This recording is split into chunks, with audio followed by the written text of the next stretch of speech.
हामीसँग जो भनौँ जो पनि भनौँ होइन, जो व्यक्तिलाई हामीले गरेर किटानी जाहेर गरेको छौँ, त्यो किटानी जाहेर चाहिँ तब्दीली गर्नुपर्छ, फिर्ता गर्नुपर्छ भन्ने यो प्रहरी प्रशासनबाट हामीमा त्यो कुरा आएको छ होइन।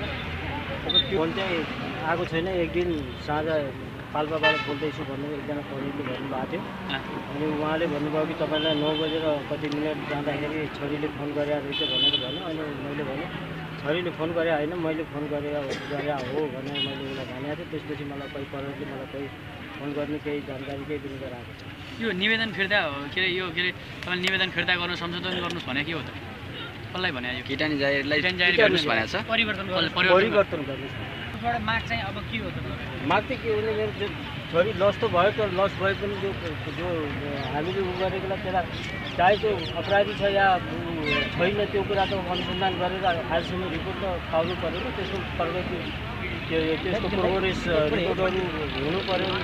हामीलाई यो जबकि हामीले त्यो केटाले मसँग कन्ट्याक्ट गरेर केटा उनीहरूले 4 गते नै काठमाडौँदेखि समातेर ल्याएपछि पाल्पामा लिएर राखेछ या बिटोलमा राखेछ, कहाँ राखेछ त्यो कुरा त निर्णय गर्नु त्यो प्रहरी प्रशासनको काम हो।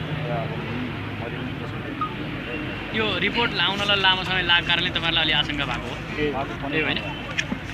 यो मेरो मात्र यो विषय होइन, मेरो परिवारको सदस्य छोरी गुमेकी छन्। त्योभन्दा पनि मलाई ठुलो चिन्ता यो समाजको छ, यो शान्ति सुरक्षाको विषय छ।